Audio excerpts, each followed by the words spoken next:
We got this story from CNBC, actually. Swipe right, please. Japanese officials push dating apps in effort to boost birth rates. The fertility rate in Japan is apocalyptic. It is the worst we've seen. Like, people don't realize that in one generation, your country can cease to exist. If the fertility rate drops to a certain level, like right now, what are we at in the United States? Like 1.3 or something? Or no. Are we less than that? With birth rates, but I think we have net positive immigration that puts us talking about fertility. That doesn't count. Right, yeah. I'm specifically talking about fertility. Imagine this. Imagine the entire generation has no kids. That means in 20 years, there will be no 20-year-olds. That means in 40 years, there will be no 40-year-olds. And that means the aging, retiring generation, there will be no one coming next. They will eventually lose the ability to work, and then they will starve and die, and there will be nothing.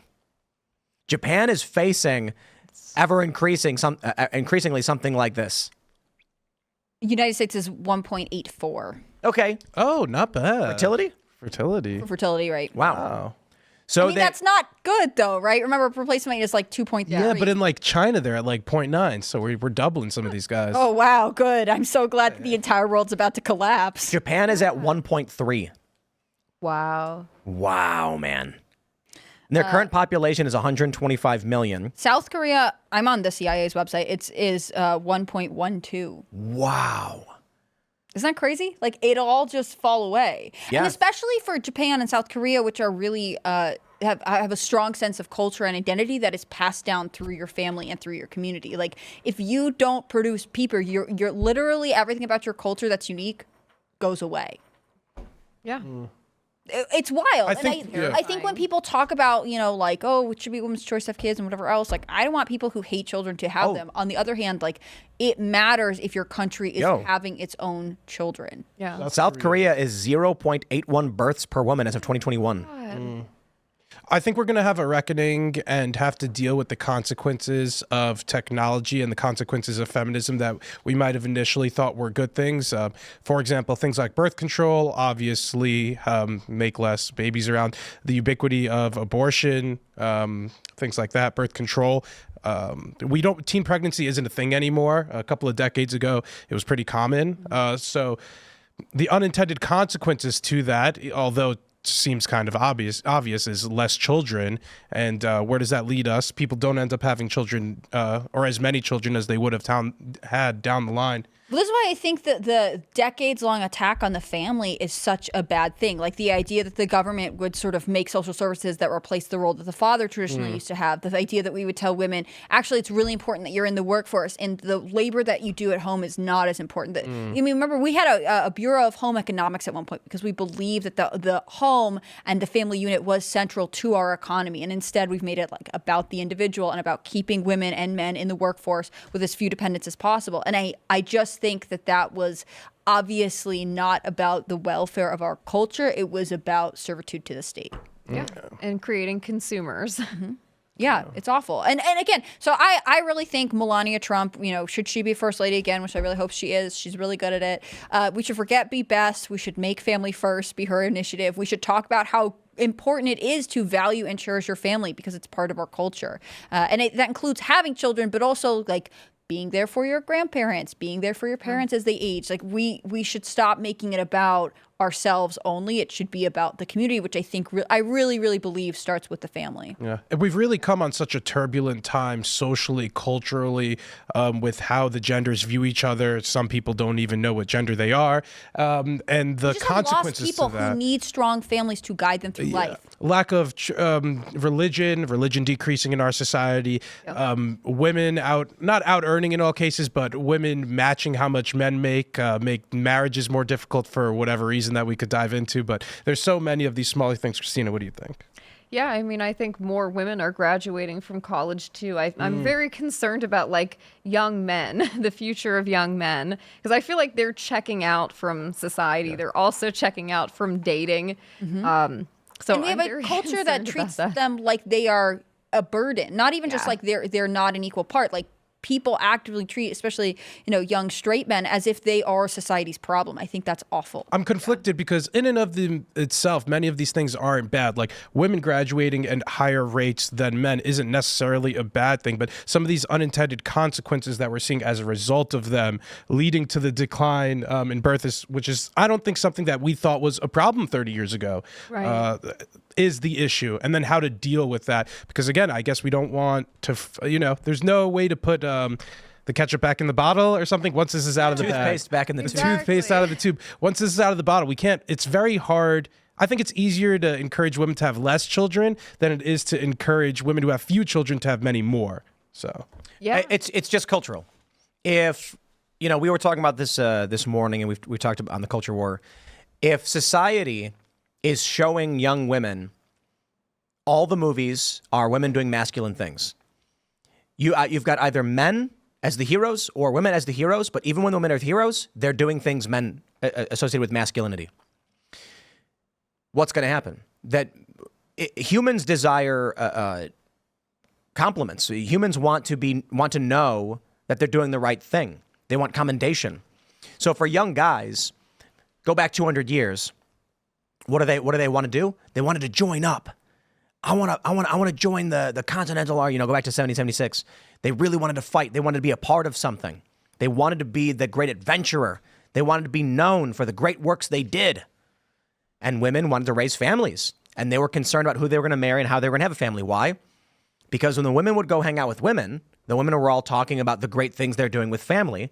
And so the younger women are like, it's being reinforced in you. If you want the compliments, if you want people to cheer for you, it is these things. We then inundated young people with media of everything you do that is good must be the masculine role and not the feminine role. So now you have a bunch of young women who want to be CEOs and girl bosses instead of being moms. Gross. And- boss. or they're being sold a false dream where they could do both, which Oh, they absolutely. Or can't. that. Yeah. And the insulting thing to me is that feminism destroys femininity. It tells women that the female role in society is a bad thing. And so they internalize it and they view it that way. So when you bring up gender roles and you say something like, women should be, at the home with the family, they're like, how dare you say that? Mm-hmm. Why is that a bad thing? Why is it a negative to say that the women are more apt than men for protecting the family, and men are good externally and women are good internally? Did you see this thing with Jason Kelsey's wife? Someone referred to her as a homemaker, and he came out and was like, we're equal partners at home. Like, she does take care of her house, but it's like rejecting this term homemaker. Like, I don't understand why homemaker has to be a dirty word. It should be good. Like, that doesn't, if that's your, like, I don't understand why feminism was able to convince generations of women that being told the things that you are naturally inclined to do, the things you are interested in, actually was somehow saying that you were stupid or weak. Like, I just don't understand why women bought that, other than the fact that they tend to be deeply insecure. And I don't think that they were raised by women who were able to say, like, the natural traits that you have are positive and they contribute to society in a great way. You should like yourself the way you are. It's similar to the what I think is one of the long-term effects of birth control, which is that it trains women to treat their bodies like the enemy, that their hormones that are naturally supposed to occur are actually this big inconvenience, and they stop you in your tracks and whatever else. Like, all of these things, these two different things, the cultural but also the medical intervention on the things that women naturally do, told women that they are supposed to operate differently in society than they are trained. No wonder they're all anxious and depressed. Everybody at Timcast knows what happens when Allison's out of town. Well, we get a lot of food delivered. It's really great. It's like I order cheeseburgers and okay, I'll come into the studio and Tim will be like, "Yeah, I ate, crackers and a can of tuna for dinner." Like, he needs Allison. I'm lucky. So it'll be like, I'll be like, "Hey guys, a big food order is coming," and then they're like, "Oh, where'd Allison go?" And then see, I would only admit this because Allison is here. But she went to go visit family, and for dinner I was dipping day-old bacon in cheese sauce. I took the cheese sauce out of the fridge, I microwaved it, I pulled the bacon out, and I was just dipping it. That was dinner. And so I have no problem pointing out that when it comes to reading the news and pulling up stories and putting the show together and all that, I do a really great job, apparently. And when it comes to, the house, I don't. I have no idea what's going on. I don't know how the washing machine works for the most part. Obviously, I can turn it on and make it work, but Allison has everything running like a well-oiled machine. Mm-hmm. I don't see why. I don't understand why. Actually, and I take that back. I'm using this as a turn of phrase. I totally get it. Malthusians in the 70s wanted to reduce population. They got their wish, and now the world is facing a serious economic crisis and existential crisis. Yeah. So they wanted to convince young women to be like men and put them in the workplace. Will you miss South Korea when it's gone, when its population has collapsed? Yes.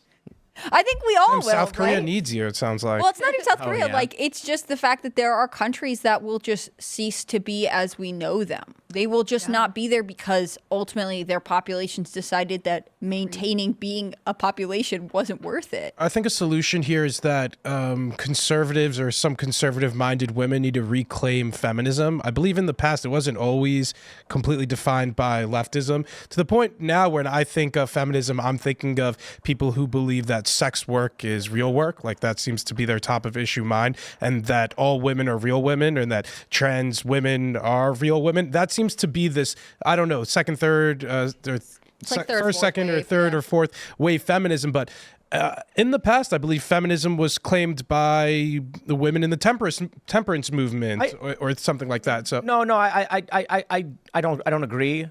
I think you're right, but I think we should only just keep doing what we're doing because liberals are effectively removing themselves by choice from modern politics. it looks like they're removing everybody. No, hold on. The fertility rate among liberals is really low. Among conservatives, it's a bit higher, but I still believe it's below replacement. I'm happy with Christian conservatives having a bunch of kids. Like the two guests, the two Jeremys on the Culture War, each had 5 kids. And I'm like, that makes me feel good. All right. It's twice replacement rate. There we go. Exactly. It's like you're doing, and then, they're a few years away themselves from having grandkids too. And I'm just like, I'm pretty confident that we win just based off of multiplication. Thanks for checking out this clip from Timcast IRL. Make sure to watch the show live Monday through Friday at 8 p.m. Subscribe to this channel, and we will see you all there.